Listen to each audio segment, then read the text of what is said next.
ബൈബിളിൽ പറയുന്ന ഇസ്രായേൽ സമൂഹത്തിന്റെ ചരിത്രത്തിലേക്ക് നമുക്ക് വീണ്ടും വരാം. ഈ പ്ലേലിസ്റ്റിലെ കഴിഞ്ഞ വീഡിയോകളിൽ ഇസ്രായേൽ സമൂഹത്തിന്റെ തുടക്കവും അവരുടെ പൂർവികനായ അബ്രഹാം കാനാനിലേക്ക് വരാനുണ്ടായ കാരണവും പിന്നീട് നടന്ന സംഭവങ്ങളും വിശദമായി പറഞ്ഞിരുന്നു. കാനാനിലെ ജെറീക്കോ പട്ടണം കീഴടക്കി അവിടെയുള്ളവരെ കൂട്ടക്കൊല ചെയ്ത ശേഷം ജൂതർ അടുത്തതായി കീഴടക്കുന്നത് ആയി പട്ടണമാണ്. അതിനെക്കുറിച്ചാണ് ഇന്നത്തെ വീഡിയോ. നിങ്ങൾ ആദ്യമായാണ് ഈ ചാനൽ കാണുന്നതെങ്കിൽ ചാനൽ സബ്സ്ക്രൈബ് ചെയ്യുക.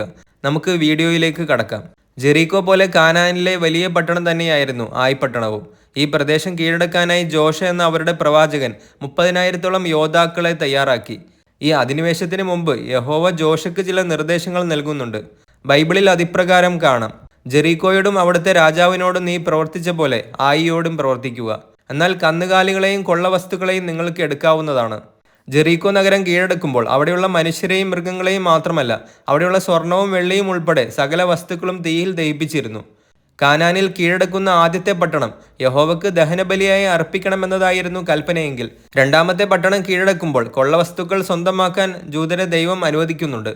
ആയി പട്ടണം കീഴടക്കാൻ ജോഷ പദ്ധതി തയ്യാറാക്കി. തന്റെ സൈന്യത്തെ രണ്ടാക്കുകയും ഒരു ഭാഗത്തിനോട് പട്ടണത്തിന് പിറകിൽ അധികം അകലെയല്ലാതെ ഒളിച്ചിരിക്കാനും മറ്റുള്ളവരോട് തന്റെ കൂടെ പട്ടണത്തിലേക്ക് വരാനും കൽപ്പിച്ചു. താനും കൂടെയുള്ള സൈന്യവും പട്ടണത്തിലേക്ക് പ്രവേശിക്കും. അപ്പോൾ സ്വാഭാവികമായും അവിടുത്തെ രാജാവും സൈന്യവും തങ്ങളെ ആക്രമിക്കാനായി വരും.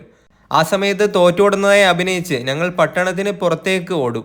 ഞങ്ങളുടെ പിറകെ പട്ടണത്തിലുള്ളവരെല്ലാം പുറത്തു കടന്നാൽ ഒളിച്ചിരിക്കുന്ന സൈന്യം കവാടത്തിലൂടെ പ്രവേശിച്ച് പട്ടണം കീഴടക്കി തീ വെക്കണം. ഇതായിരുന്നു ജോഷയുടെ പദ്ധതി. ജോഷയുടെ പദ്ധതി പ്രകാരം 5000 സൈനികർ പട്ടണത്തിന് പിറകിലായി ഒളിച്ചിരുന്നു. പുലർച്ചെ തന്നെ ബാക്കിയുള്ള സൈനികരുമായി ജോഷ കോട്ടയുടെ വടക്കു ഭാഗത്തായി താവളമടിച്ചു. രാവിലെ എഴുന്നേറ്റ് ആയിരാജാവ് കാണുന്നത് ജോഷയുടെ കീഴിലുള്ള സൈന്യത്തെയാണ്. അതോടെ പട്ടണം അപകടത്തിലാണെന്ന് അദ്ദേഹം മനസ്സിലാക്കി. ഇസ്രായേൽക്കാരെ നേരിടാനായി സൈന്യസമേതം അദ്ദേഹം മുന്നോട്ട് വന്നു. കോട്ടയുടെ പിന്നിൽ ഇസ്രായേൽ സൈന്യം ഒളിച്ചിരിക്കുന്ന കാര്യം രാജാവ് ശ്രദ്ധിച്ചുമില്ല. തന്റെ ട്രാപ്പിൽ രാജാവ് കൃത്യമായി വീഴുകയാണെന്ന് മനസ്സിലാക്കിയ ജോഷ കൂടെയുള്ള സൈന്യത്തോടൊപ്പം മരുഭൂമിയിലേക്ക് തോറ്റോടുന്നതായി അഭിനയിച്ചു. ഇത് കണ്ട ആയിരാജാവും സൈന്യവും അവരെ പിന്തുടർന്നു.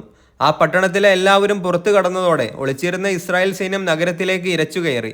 വേഗം തന്നെ പട്ടണത്തിന് തീയിടുകയും ചെയ്തു.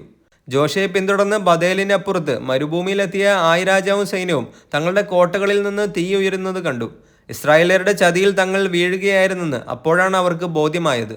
ആയി പട്ടണത്തിൽ നിന്ന് തീയും പുകയും ഉയരുന്നത് കണ്ട ജോഷ പ്രവാചകൻ പിന്തിരിഞ്ഞുള്ള ഓട്ടം അവസാനിപ്പിച്ച് ആയി നിവാസികൾക്കെതിരെ തിരിഞ്ഞു. ആ സമയം പട്ടണത്തിന് തീവച്ച ശേഷം ഇസ്രായേൽ സൈന്യവും ജോഷയുടെ അടുത്തേക്ക് തിരിച്ചെത്തി. രണ്ടു ഭാഗത്തും ഇസ്രായേൽ സൈന്യത്താൽ വളയപ്പെട്ടതോടെ ഇനി രക്ഷയില്ലെന്ന് ആയിരാജാവിനും സൈന്യത്തിനും മനസ്സിലായി. ജൂതർ അവരിൽ ഒരാളെയും ബാക്കി വെക്കാതെ എല്ലാവരെയും കൊന്നൊടുക്കി. ആയി പട്ടണത്തിലുണ്ടായിരുന്ന 12,000-ഓളം സ്ത്രീ പുരുഷന്മാരാണ് അന്ന് കൊല്ലപ്പെട്ടത്. കർത്താവ് പറഞ്ഞ പോലെ കന്നുകാലികളെയും കൊള്ളവസ്തുക്കളെയും സ്വന്തമാക്കിയ ജൂതർ നഗരത്തിന് തീയിട്ട് നാശകൂമ്പാരമാക്കി. ആയിരാജാവിനെ മരത്തിൽ തൂക്കിക്കൊന്ന ശേഷം നഗരകവാടത്തിൽ വെക്കുകയും അതിനു മുകളിലായി കൽക്കൂമ്പാരം ഒരുക്കുകയും ചെയ്യുന്നുണ്ട്. വാഗ്ദത്ത ഭൂമിയിലേക്ക് തങ്ങൾ കടന്നു വരുമ്പോൾ മാറിത്തരണമെന്ന സന്ദേശം കൂടിയാണ് ജോഷ ഇതിലൂടെ മറ്റു പ്രാദേശിക രാജാക്കന്മാർക്ക് നൽകിയത്. ഈ കലാപരിപാടികൾക്ക് ശേഷം തോറയിലെ കൽപ്പനകളെല്ലാം ജോഷ ഇസ്രായേലരെ വായിച്ചു കേൾപ്പിച്ചു. കർത്താവിന് സമാധാന ബലിയും ദഹനബലിയും അർപ്പിച്ചു.